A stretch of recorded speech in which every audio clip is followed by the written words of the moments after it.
Selamat pagi semuanya. Sebelum kita memulai pembelajaran kita pagi ini, kita akan berdoa dulu. Mari kita bersatu dalam doa. Terima kasih Tuhan Yesus yang baik. Kami bersyukur atas hari yang baru Engkau berikan kembali buat kami. Terima kasih Tuhan Yesus untuk anugerah-Mu yang begitu besar buat kami. Kasih karunia-Mu cukup buat kami Tuhan. Terima kasih Tuhan. Segala puji, segala hormat hanya bagi-Mu Tuhan Yesus. Ampuni kami selalu Tuhan. Salah dosa kami dari perkataan, pikiran, perbuatan kami. Ampuni kehidupan kami. Biar dari hari ke hari hidup kami boleh hidup dalam pertobatan dan hidup boleh terfokus pada karya salib-Mu yang luar biasa Engkau buat kehidupan kami. Terima kasih Tuhan Yesus, terima kasih Tuhan. Saat pagi hari ini kembali kami memohon, meminta lagi kepadamu Tuhan Yesus. Oh, berikan kami terus semangat yang baru, kerinduan yang selalu untuk belajar firman-Mu. Kami bersama-sama teman-teman kami yang lain baik secara online dan offline. Tuhan tolong biar kami boleh terus merindu Tuhan, menggali Tuhan Yesus kebenaran firman-Mu. Biar apa yang kami pelajari, dengar Tuhan itu tidak mendatangkan sia-sia, tapi boleh mendatangkan kesukaan buat kami. Oh, untuk kami boleh mengerti Tuhan Yesus, menghidupi terlebih firman-Mu dalam kehidupan kami. Saat pagi hari ini Tuhan pimpin pembelajaran kami, pimpin hamba-Mu, berkati hamba-Mu. Kami sungguh percaya hikmat-Mu, urapan-Mu Tuhan sudah melingkupi hamba-Mu. Biar hamba-Mu Tuhan Yesus yang Tuhan menyampaikan itu biarlah semuanya daripada-Mu. Terima kasih Tuhan, terima kasih. Kami mulai pembelajaran kami pagi ini dan kami peralaskan doa kami hanya dalam nama Tuhan Yesus Kristus. Haleluya. Amin.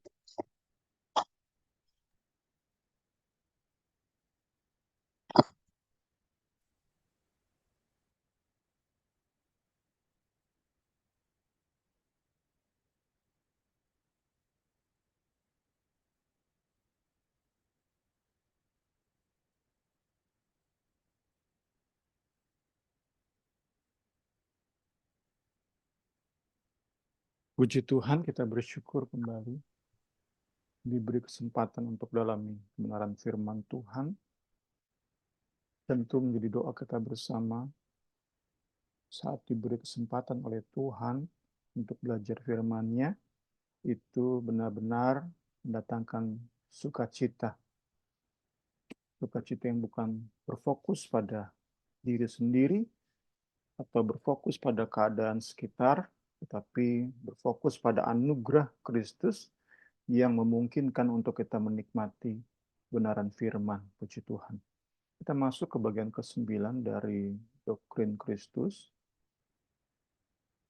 Kita sudah mendahului di bagian pertama Jumat lalu tentang hypostatic union, istilah yang digunakan untuk mewakili kesatuan, keberadaan, kealahan,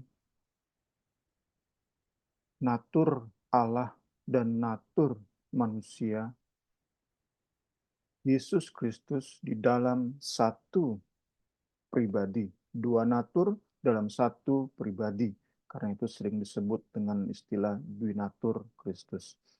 Untuk memahaminya dengan tepat, kita perlu memahami kealahan dan kemanusiaan Kristus dan bagaimana keduanya membentuk satu pribadi.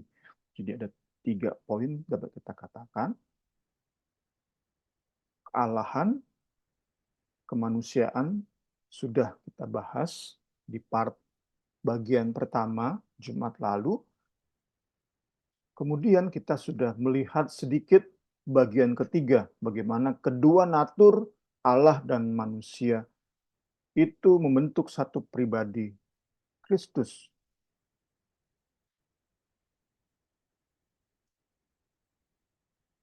Itu minggu lalu kita sudah bahas sedikit tentang Konsili Kalsedon tahun 451.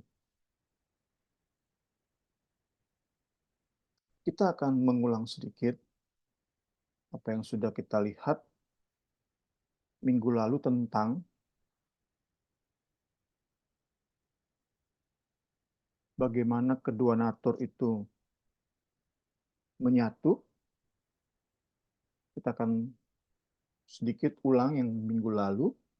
Konsil Kalsedon diselenggarakan untuk menyelesaikan permasalahan bagaimana hubungan antara kealahan dan kemanusiaan Yesus di dalam satu pribadi. Adapun 4 inti dari rumusan kesatuan Duinatur Kristus adalah: pertama, without confusion, tanpa percampuran. Pribadi Yesus bukan seperti warna hijau dan kuning yang dicampur jadi biru. Maaf ya, bukan biru kuning jadi hijau. Keberadaan Yesus tidak membentuk pribadi atau natur ketiga, jadi tanpa percampuran. Kemudian without change, tanpa perubahan. Logos anak Allah tak pernah berhenti dari natur sebelumnya yang telah ia miliki sebagai Allah anak. Inkarnasi tidak mempengaruhi hakikat esensi kealahannya.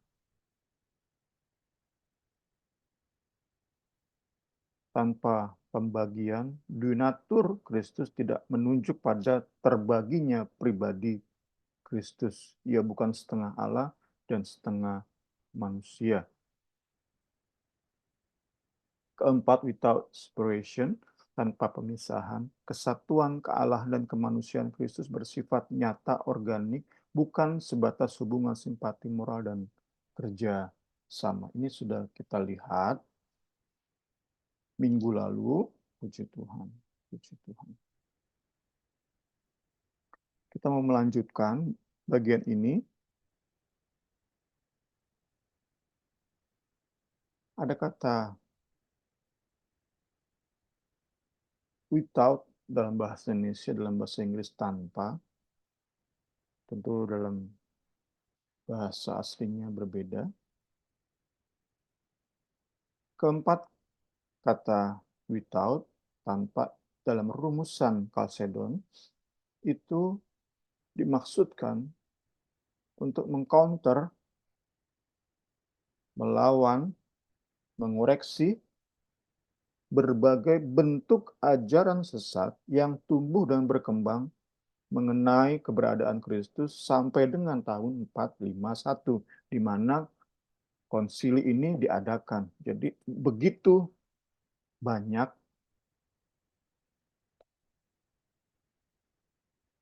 pendapat-pendapat, asumsi-asumsi tentang keberadaan Kristus terus berkembang dari untuk abad pertama Yesus mendirikan kekristenan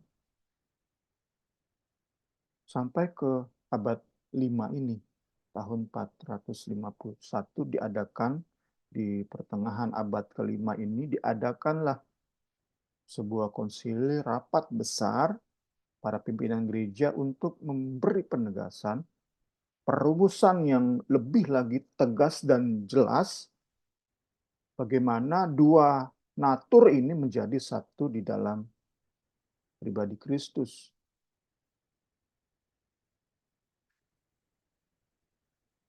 Dalam jangka waktu abad pertama sampai abad kelima, ada beberapa penyimpangan terhadap hypostatic union, terhadap duinatur Kristus. Istilah hypostatik itu nggak bisa dipisahkan dari rumusan Kalsedon tadi.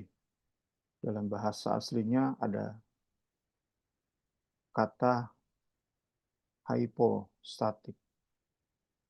Itu yang menyebabkan bahasa Inggris, para teolog berbahasa Inggris mengambil istilah ini disatukan dengan union, kesatuan hipostatik.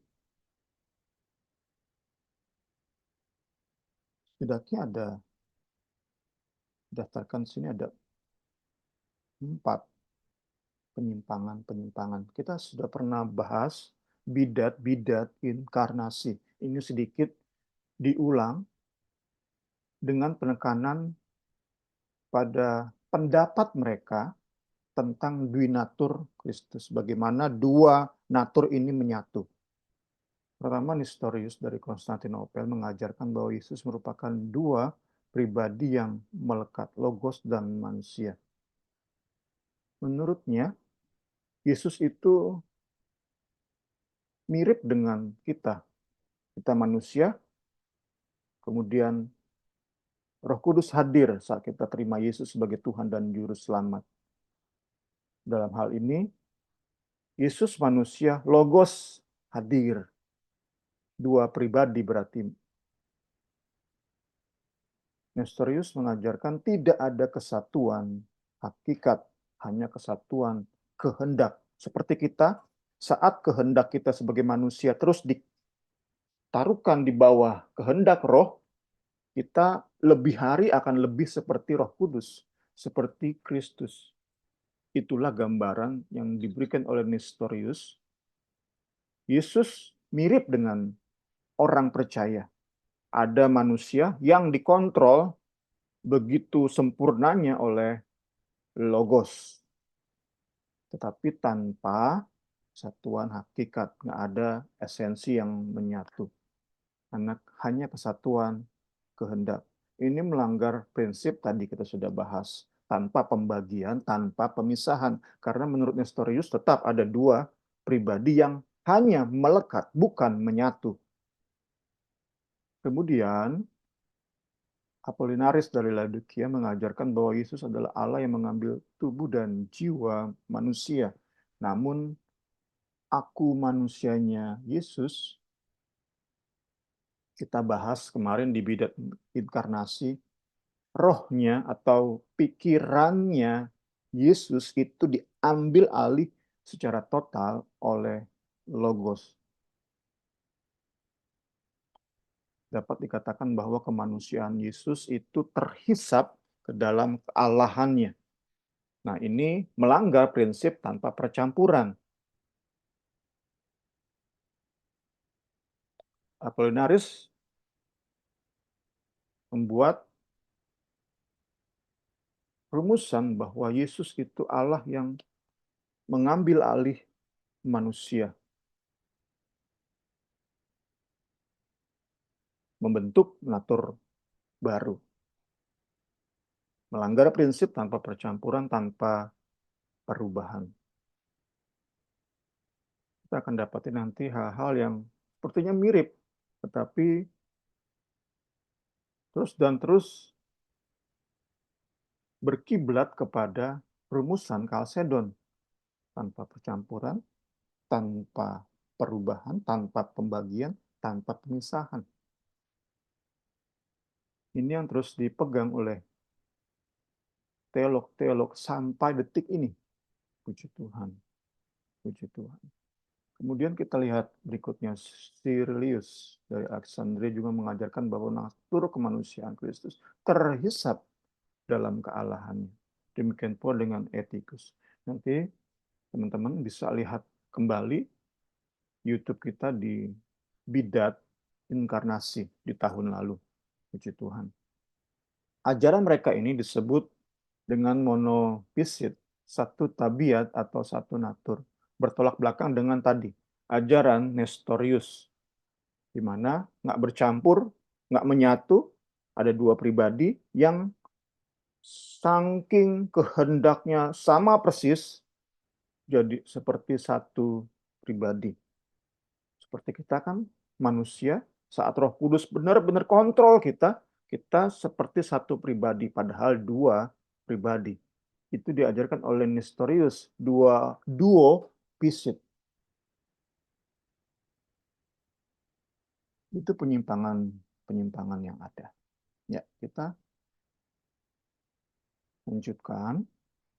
Sekali lagi penyimpangan yang ada lebih dahulu muncul baru dikonter oleh konsili Kalsedon.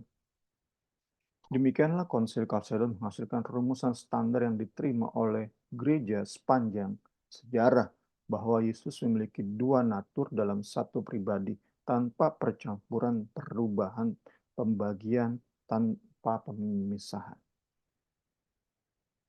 Ini rumusannya. Tentu rumusan Chalcedon harus kita ketik di search, ketik di Google, kita search, itu panjang, tetapi inti dari pembahasan tentang Dui Natur Kristus, ini dia, bahwa Yesus memiliki dua natur yang bersatu dalam satu pribadi tanpa percampuran, perubahan, pembagian, dan pemisahan. Jadi boleh dikatakan bahwa Kristus memiliki dua roh, dua pikiran, dua emosi, dua kehendak, dua kesadaran. Seharusnya dia memiliki dua pribadi, tetapi faktanya tidak demikian. Alkitab mengajarkan bahwa Yesus hanya satu pribadi. Nah, ini kan dilema. Untuk menjawab kesulitan ini, beberapa teolog mengajukan teorinya. Kita ambil satu saja di sini. Strong menyatakan bahwa natur Kristus, natur manusia Kristus tidak memiliki pribadi. Dalam pengertian bahwa natur manusianya mendapatkan kesadaran dan kehendak diri di dalam kepribadian Allah manusia. Theanthropic person. Ya, tentu bagian-bagian ini sulit untuk kita pahami. Karena para teolog pun terus memikirkan, berusaha merumuskan, dan dalam usaha mereka merumuskan, saat sudah jadi rumusan yang tertulis, tetap aja ada problemnya di situ. Ada celah untuk dikritik. Ada celah yang membuat secara manusia kita nggak puas. Selalu ada celah.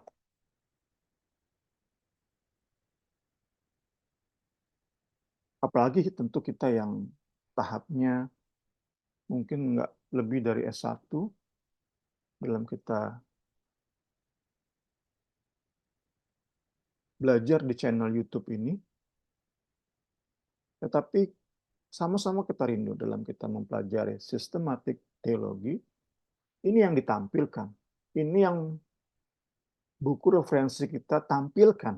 Mau nggak mau kita sebagai pribadi yang terus rindu belajar, kita melihat bagian-bagian ini dan memaksimalkan logika, pikiran, akal budi kita untuk mengerti bagian-bagian ini. Puji Tuhan. Manusianya Kristus nggak memiliki pribadi, tetapi terhisap. Ini kan mirip tadi Apollinaris. Mirip-mirip. Tetapi Strong tetap menegaskan bahwa nggak bercampur. Tetap ada dua natur. Ini yang terus dan terus para teolog berusaha untuk menjelaskan, tetapi nggak mau menabrak konsili Chalcedon. Karena mereka tahu nabrak konsili Chalcedon menghasilkan kesesatan, menghasilkan bidat, menghasilkan pengajaran di luar kekristenan. Namun demikian bukan berarti manusia Kristus itu tidak berpribadi. Kemanusiaan yang mengambil bagian pribadinya dalam pribadi Logos, atau lebih tepat, pribadi Logos mengambil kemanusiaan Kristus untuk berbagian dalam pribadinya. Ini benar mirip terhisap. Tapi sekali lagi, para teolog yang konservatif terus menegaskan, nggak ada percampuran. Dan bukan dua pribadi. Satu pribadi tanpa percampuran. Tuhan Yesus tolong kita semua mengerti bagian-bagian. Memiliki dua natur, pribadi Logos tidak mengalami perubahan apa-apa dalam dirinya. Sesuai dengan atribut kealahannya, kita pernah belajar atribut-atribut Allah, sifat-sifat, karakter-karakter Allah. Allah nggak mengenal perubahan. Saat Allah berubah, ia berhenti menjadi Allah. Saat ada pengajaran yang kita sering dengar dari pendeta Erastus, Yesus sebelumnya manusia, kemudian berubah jadi Allah. Itu kan kacau secara logika. Kalau Allah mengalami perubahan dari sebelumnya nggak Allah menjadi Allah, ya itu bukan Allah. Allah ya Allah dalam kekekalan, sifatnya kekal, nggak mengalami perubahan sedikit pun. Itulah Allah anak, itulah logos, nggak mengalami perubahan apapun dalam dirinya. Namun dia harus dikatakan bahwa dia menjadi pribadi yang kompleks karena memiliki dua natur. Ini kan sulit untuk kita terima secara logis. Katanya nggak mengalami perubahan apa-apa, tetapi sekarang dikatakan menjadi pribadi yang kompleks. Sebelumnya hanya Allah, sekarang dantoprik person, kepribadian Allah manusia. Ini kan perlu kita pikirkan, dalami sedalam-dalamnya, tetapi nggak boleh nabrak pagar yang sudah diberikan oleh Konsili Kalsedon. Itu inti yang terus dan terus sama-sama kita mau ingat di bagian ini. Puji Tuhan. Hotz mengatakan bahwa persekutuan atribut-atribut dari kedua natur tidak berarti bahwa salah satu natur mengambil bagian di dalam sifat-sifat natur lainnya. Yang terjadi adalah pribadi tersebut mengambil bagian dari sifat-sifat kedua natur. Ini penjelasannya.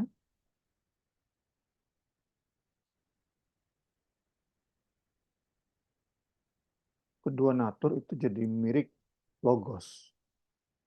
Jadi Yesus bisa dikatakan dia Allah yang tak terbatas, maha kuasa, maha tahu, dan lain sebagainya. Atribut-atribut kealahan.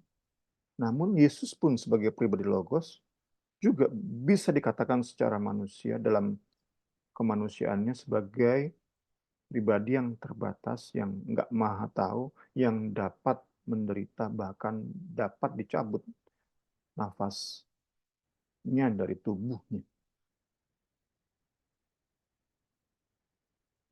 Jadi manusia Yesus nggak terus berubah saat mengambil kealahan Yesus nggak berubah saat mengambil kemanusiaannya. Demikian pula manusia Yesus tidak berubah saat mengambil kealahan yang kurang lebih seperti itu dapat kita gambarkan sesuai dengan pernyataan Hotz di bagian ini.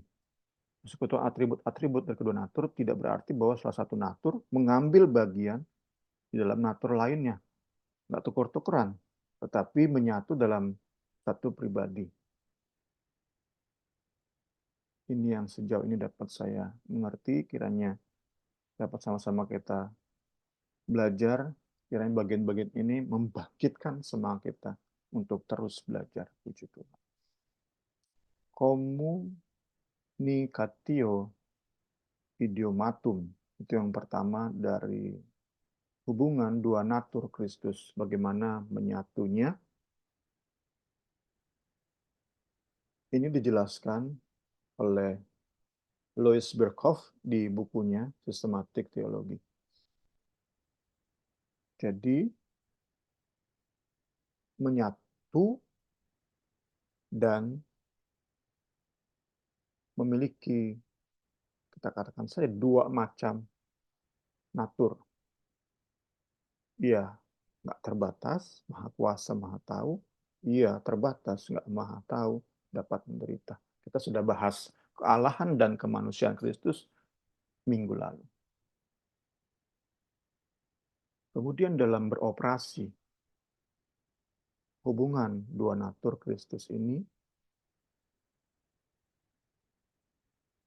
yang terfokus pada karya penebusan di Kalvari.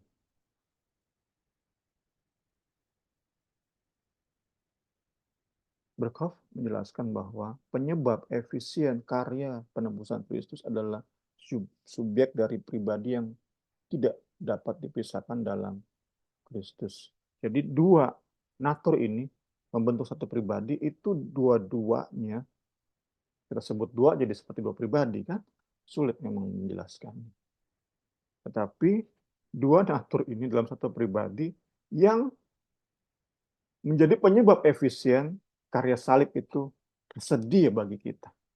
Jadi bukan hanya kealahan Yesus, bukan hanya kemanusiaan Yesus, tapi bagaimana membentuk satu pribadi, karyanya, inisiatifnya, tersalib bagi kita. Sehingga kita diselamatkan, terima segala keindahan-keindahan. Salah satunya saat kita merenungkan karya Kristus ini, kiranya tidak membuat kita semakin bingung, tetapi membangkitkan gairah belajar di dalam kesukaan yang bertambah-tambah. Ini semua kembali karya Yesus, puji Tuhan. Sehingga kita bisa seperti ini. Haleluya, haleluya. Kedua, hal itu dilakukan melalui kerjasama dari kedua natur. Bukan hanya inisiatif satu pribadi ini, tetapi juga bekerja sama sesuai dengan energia masing-masing. Kita bisa gambarkan saat mengadakan mujizat, itu kealahan Yesus. Tetapi saat ia haus, merasa nyeri, disiksa, itu kemanusiaan. Sesuai dengan dayanya, energianya masing-masing. Sehingga disimpulkan karya keselamatan Kristus itu adalah karya satu pribadi.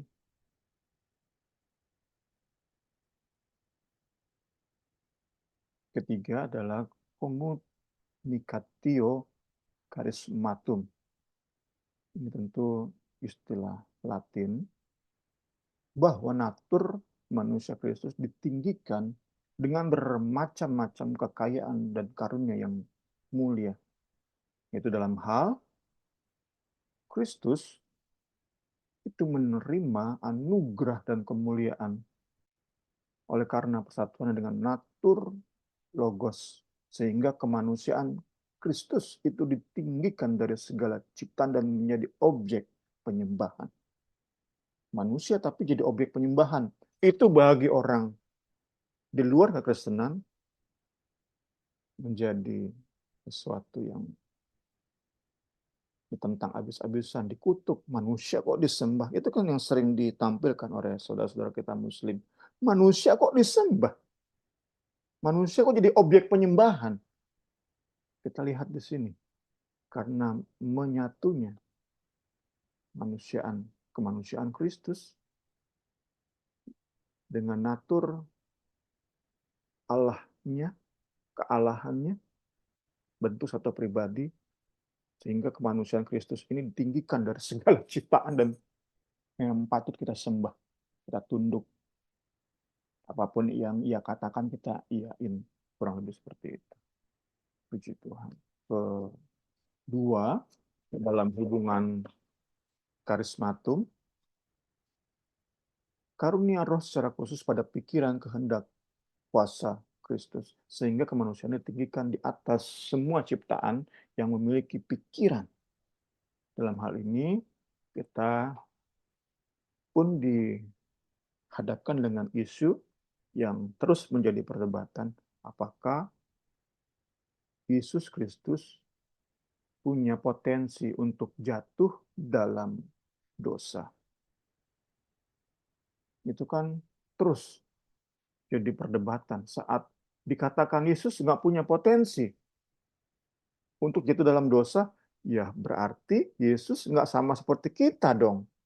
Manusia yang bisa jatuh dalam dosa. Saat ia dicobai, ia hanya pura-pura. Ia nggak benar-benar merasa nggak mampu nih hadapi godaan dosa. Enggak dong, karena ia dikatakan ditinggikan di atas semua ciptaan. Ia nggak punya potensi jatuh dalam dosa. Tetapi saat dikatakan ia punya potensi jatuh dalam dosa sebagai manusia, di situ kealahannya seperti nggak nampak. Nah, ini kan bagian-bagian sulit yang perlu terus perenungan kita. Tetapi jangan sampai kita menabrak yang sudah dipasang, yang sudah ditegakkan oleh para pimpinan gereja sepanjang abad. Puji Tuhan, puji Tuhan. Kita belajar dan belajar. Saya pernah dengar penjelasan pendeta Muriwali, ingat saya. Dalam sisi satu natur sebagai manusia, ia memang punya potensi berdosa. Tetapi saat dikatakan menyatu dua natur satu pribadi, Yesus memang nggak punya potensi untuk jatuh dalam dosa. Tetapi sebagai manusia, ia benar-benar manusia yang punya potensi jatuh dalam dosa. Namun karena menyatu, itu yang mungkin dapat dijelaskan sejauh ini oleh para teolog dalam menjawab pertanyaan apakah Yesus bisa jatuh dalam dosa. Oke, itu pemikiran-pemikiran yang perlu kita terus renungkan. Kita masuk ke bagian terakhir dari bagian kita di pagi hari ini untuk menghabiskan atau menyelesaikan bahasan kita tentang hypostatic union, kesatuan dua natur Kristus. Ini perkembangan teologis masa kini. Kita akhiri di subbab ini, puji Tuhan. Cukup panjang juga, cukup perlu juga kita merenungkan. Tentu nggak bisa kita hindari isu kontradiksi dan paradoks dalam pembahasan dua natur Kristus. Karena memang terdapat perbedaan kualitatif antara Allah dan manusia, di mana secara normal yang satu akan meniadakan yang lain.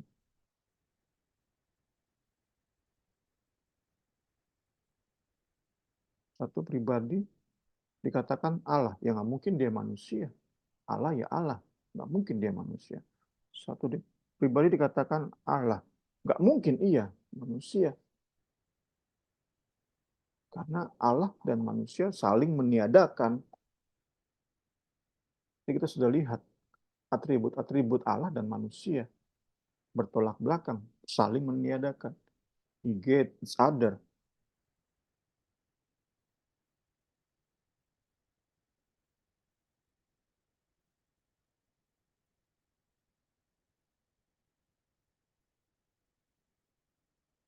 Nah, dalam perkembangan teologi masa kini ada dua tanggapan terhadap dilema tadi. Allah dan manusia yang harus saling meniadakan itu menjadi satu. Ada dua tanggapan. Pertama dengan membuat pengaturan tertentu terhadap natur manusia Kristus. Sehingga cocok secara logika dalam kesatuan natur kealahannya. Nanti kita lihat contohnya. Itu pendekatan pertama untuk coba membuat logis bagaimana Allah dan manusia bersatu. Pendekatan kedua adalah menekankan paradoks isu atau sisi paradoks dari kesatuan ini. Kita sering mendapat pernyataan, ya udah sih memang itu paradoks, nggak usah coba dijelaskan lebih lanjut. Ya memang manusia dan Allah menyatu dalam Kristus itu memang nggak mungkin dijelaskan oleh logika kita, itu melampaui logika kita, memang paradoks, memang nggak bisa diselesaikan. Itu yang sisi atau pendekatan kedua. Tanggapan semacam ini tentu kurang maksimal dalam menyelesaikan inkonsistensi logis yang ada. Bagaimana mungkin Allah dan manusia menjadi satu? Nah, sekarang kita lihat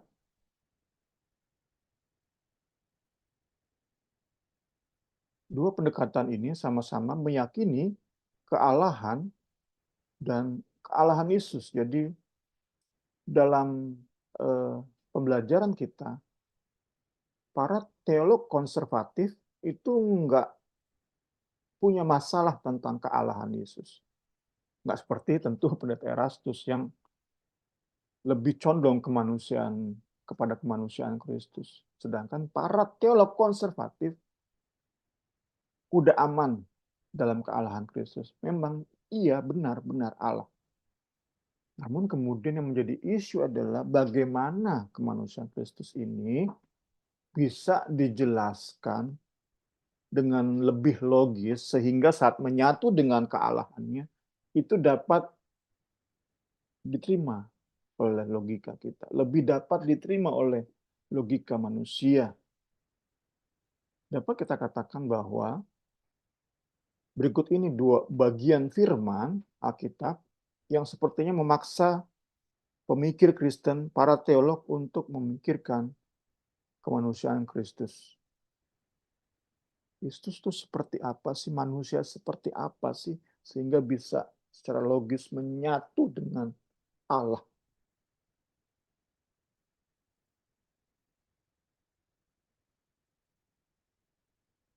Ya, dua ayat berikut yang mau nggak mau harus dipikirkan saat memikirkan kemanusiaan Kristus. Tadi ya, kealahannya udah aman. Ia benar-benar Allah. Sisi manusianya. Sebab sesungguhnya bukan malaikat-malaikat yang ia pedulikan, tetapi keturunan Abraham yang ia pedulikan. Itulah sebabnya dalam segala hal, ini penekanannya, Yesus harus disamakan dengan manusia, dengan saudara-saudara. Supaya ia menjadi imam besar yang menaruh belas kasihan dan setia kepada Allah untuk mendamaikan dosa umat. Karena ia sendiri telah dicobai, telah menderita ketika dicobai, maka ia dapat menolong mereka yang sedang dicobai. PBTB2 ini revisi atau versi terbaru dari Alkitab terjemahan baru versi LAI. Itu ada di aplikasi YouVersion, sudah ada ini. Jadi kemungkinan besar Alkitab terbaru yang keluar sekarang di toko-toko buku pakai terjemahan ini, PBTB2. Terjemahan baru versi 2. Ya, kita lanjut. Ini dua bagian, satu bagian lagi ini. Sebab imam besar yang kita punya bukanlah imam besar yang tidak dapat turut merasakan kelemahan-kelemahan kita. Sebaliknya, sama seperti kita. Sekali lagi, sama seperti kita manusia. Ia telah dicobai, hanya saja ia tidak berbuat dosa. Jadi kondisi di mana Yesus dicobai sama seperti kita dicobai.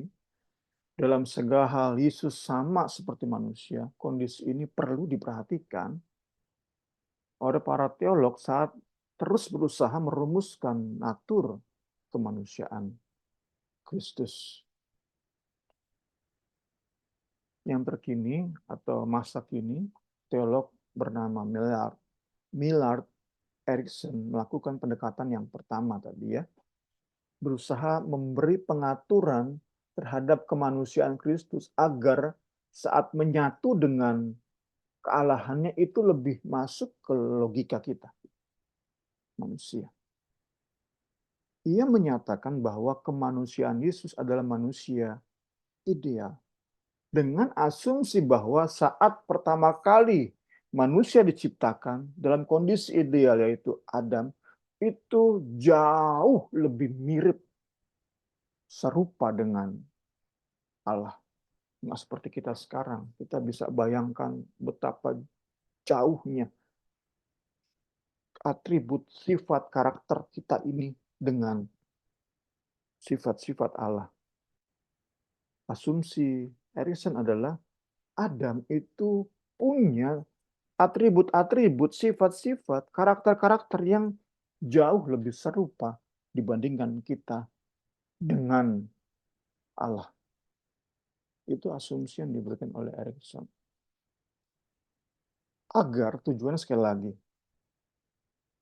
masih bisa diterima oleh logika bahwa manusia Kristus yang ideal itu menyatu dengan Allah karena memang nggak beda-beda jauh banget. Itu yang coba diberikan oleh Erickson dalam teorinya. Namun kembali ditegaskan, penggambaran ini bukan tanpa masalah. Contohnya, saat Erickson menjelaskan kemanusiaan Yesus secara esensial, Alkitab bukan hanya secara esensial menjelaskan keberadaan Yesus, tetapi juga eksistensial. Apa artinya? Alkitab memberi gambaran tentang Yesus bahwa ia bukan hanya manusia ideal seperti Adam sebagai ciptaan yang paling mulia, namun ia pun, tadi kita sudah bahas kan, ia perlu menjadi manusia yang benar-benar merasakan beratnya kita bergumul lawan dosa. Sehingga ia menjadi imam besar yang bisa mengerti, bersimpati, berempati terhadap kita saat kita menderita melawan dosa. Kalau ia nggak punya potensi jatuh dalam dosa, ya tentu ia nggak menjadi imam besar. Ia nggak bisa, seperti Ibrani katakan, benar-benar menjadi imam besar yang mengerti mengerti sepenuhnya pergumulan kita melawan dosa. Menderitanya kita kalah lagi lawan dosa, kalah lagi lawan dosa.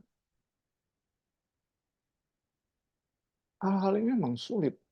Kalau kita mengatakan Yesus bisa jatuh dalam dosa, kita sedang menekankan kemanusiaannya. Sedangkan kealahannya seperti kita rendahkan. Bahaya juga. Namun sekali lagi, Ibrani katakan, ia benar-benar mengerti menderitanya kita, rasa bersalahnya kita saat kalah dalam dosa. Perjuangan kita untuk hidup kudus, ia mengerti. Sehingga ia sabar terhadap kita, kan? Kalau kita gagal, kita berdoa, ia mengerti kegagalan kita. Ia mau terus menyatakan anugerahnya supaya kita lebih dan lebih lagi menjadi pribadi yang kudus, yang lebih baik lagi menghadapi dosa. Tuhan Yesus tolong kita semua mengerti bagian ini. Sulit, tapi dalam kita merenungkan, kita percaya oleh Roh Kudus, kita bersuka cita. Wahyu tentang Allah anak di dalam daging memang memberi tantangan amat besar dalam kita memahami, dalam usaha kita memahaminya secara tuntas. Agar benar-benar masuk logika kita. Tantangan yang teramat besar. Ekshaustif. Membuat kita lelah dalam berpikir, dalam merenungkan. Tapi kita percaya karena cinta kita. Kasihilah Tuhan Allahmu dengan segenap hati, kekuatan, akal budimu. Tuhan, ini salah satu praktek nyata bagaimana akal budi kita. Kita gunakan untuk memikirkan tentang Kristus, tentang Allah kita. Puji Tuhan, ekshaustif, melelahkan bagi pikiran kita. Tetapi kita mau memikirkan, kita mau merenungkan, kita mau mendalami paradoks. Bukan hanya berkata, emang itu paradoks, tetapi kita mau mendalami paradoks tersebut. Sesuatu yang sepertinya bertolak belakang, tetapi ternyata enggak, itu kan paradoks. Bisa menyatu. Tuhan Yesus tolong kita semua. Buku kita mengakhiri dengan pernyataan seperti ini. Yang penting bagi kita adalah keyakinan bahwa Yesus manusia sepenuhnya dan bahwa ia sama seperti kita. Kealahannya tadi dikatakan sudah aman. Para teolog konservatif nggak ada yang meragukan kealahan Yesus Kristus. Ia kekal, Alfa dan Omega. Ia sudah ada sebelum Abraham ada. Nggak ada keraguan tentang kealahan. Di isu-isu teologis terkini adalah bagaimana menjelaskan kemanusiaan Yesus Kristus supaya ia benar-benar seperti yang ditampilkan oleh Alkitab. Seperti tadi kita sudah bahas. Ibrani 2, Ibrani 4. Tuhan Yesus tolong kita. Kiranya pembelajaran kita pagi hari ini lebih lagi membangkitkan gairah, membangkitkan sukacita dalam kita mempelajari kebenaran firman Tuhan.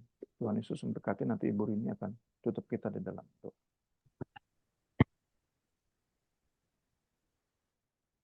Puji Tuhan, mari kita buka doa.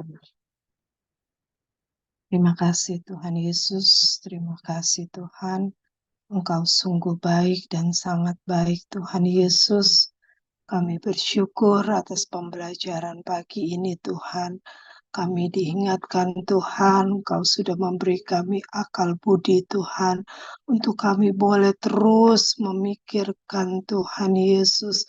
Oh Tuhan, akan kebaikan-Mu, akan pribadi-Mu yang luar biasa Engkau nyatakan buat kehidupan kami. Terima kasih Tuhan Yesus yang baik, terima kasih biar apa yang Kau sudah berikan buat kami itu tidak kami sia-siakan Tuhan. Tapi biar dari hari ke hari kami terus Tuhan Yesus memikirkan pribadi-Mu yang luar biasa buat kehidupan kami. Terima kasih Tuhan, terima kasih untuk kebenaran firman-Mu saat pagi hari ini. Biar dengan kami belajar firman-Mu ini Tuhan, kami boleh terus lebih hari lebih cinta akan Engkau, lebih hari lebih rindu Tuhan untuk terus merenungkan kebenaran firman-Mu. Terima kasih Tuhan, terima kasih.